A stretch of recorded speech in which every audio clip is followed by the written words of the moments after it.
কারিমে আল্লাহ জানিয়েছেন, হে নবী, ওরা যদি আমি আল্লাহকে বাদ দিয়ে অন্য কাউকে ডাকে, ওদের দেব দেবতাকে ডাকে, আর আপনি যদি ওদের গালি দেন, ওরা না বুঝে শেষে আল্লাহকে গালি দিয়ে ফেলবে। এখানে এটা করা জায়েজ নেই। ওদের বাড়ি ঘর মন্দির উপাসনালয় ভেঙে যাওয়া, গড়িয়ে দেওয়া তো হারাম। এমনকি ওদের দেবতাকে গালি দেওয়াও জায়েজ নেই। ঠাকুরগাঁওবাসী তাহলে ওই উম্মতের জন্য নবীজি গর্ব করেছেন যে উম্মতেরা অস্বীকার করে না আবা, এর ভেতরে যারা নেই। মানুষকে আমরা যেন এই প্রতিপন্ন না করি, কোন মানুষকে যেন ছোট এবং দুর্বল মনে না করে অত্যাচার না করি। এই টেন্ডেন্সি যাদের ভেতরে কাজ করছে, আল্লাহ তুমি তাদের পরিবর্তন করে দাও, বলেন আমিন। সে অন্য ধর্মের লোক হলে, যদি পৃথিবীর অন্য কোন ধর্মের অনুসারী হয়, কোন মুসলমান যদি সংখ্যালঘু ওই জাতির উপরে অত্যাচার, জুলুম, নির্যাতন এই প্রতিপন্ন করে তাদের অধিকার নষ্ট করে, নবীজি জানিয়েছেন কিয়ামতের দিন আমি নিজে ওই হিন্দু লোকটার পক্ষ নিয়ে তোর বিরুদ্ধে মামলা দেব।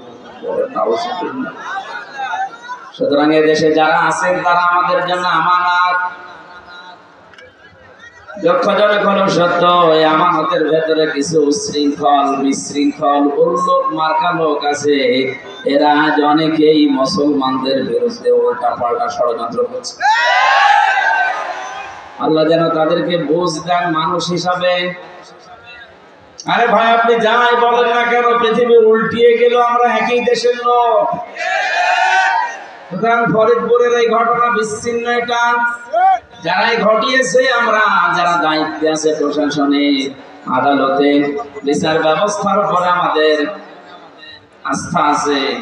নিজের হাতে আইন তুলে না নিয়ে বলবো এদেরকে আপনারা শাস্তির আওতায় আনে, তাহলে বাংলাদেশ এমনিতে শান্ত হয়ে যাবে। এ পাশের থানাতে আমি জেলখানায় থাকাকালীন শুনেছিলাম এখানে অনেকগুলো হিন্দুদের মন্দির, বাড়ি ঘরে অনেক আগুন লাগিয়েছে। না, এটা ঠিক নয়। ওয়ালা তাসুবুল্লাযীনা ইয়াদউনা মিন দুনিল্লাহি ফায়াসুবুল্লাহা আদওয়ান বিগাইরি ইলম। কোরআনে কারিমে আল্লাহ জানিয়েছেন, হে নবী, ওরা যদি আমি আল্লাহকে বাদ দিয়ে অন্য কাউকে ডাকে, ওদের দেব দেবতাকে ডাকে, আর আপনি যদি ওদের গালি দেন, ওরা না বুঝে শেষে আল্লাহকে গালি দিয়ে ফেলবে। এখানে এটা করা জায়েজ নেই। ওদের বাড়ি ঘর মন্দির উপাসনালয় ভেঙে যাওয়া, গড়িয়ে দেওয়া তো হারাম। এমনকি ওদের দেবতাকে গালি দেওয়াও জায়েজ নেই।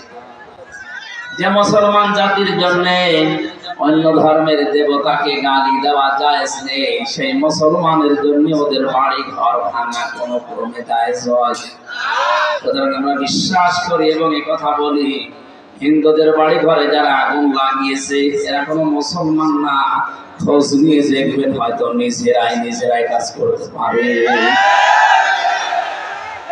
সূক্ষ্মভাবে যারা দাঙ্গা লাগানোর চেষ্টায় আছে এদেশে, আমরা মুসলমান হিন্দু যাই বলেন, যত জাতি এদেশে আছি, আমরা এখন সব ভ্রাতৃত্বের বন্ধনে একেবারে আপন আপন হয়ে থাকছি। এটাকে ধ্বংস করার জন্য সূক্ষ্মভাবে যারা ষড়যন্ত্র করছেন, আপনারা থামে। একবার যদি দেশের জনগণ জেনে ফেলে যে আপনি দাঙ্গাবাজ, শেষে তার কাটাও পার হতে পারবেন না।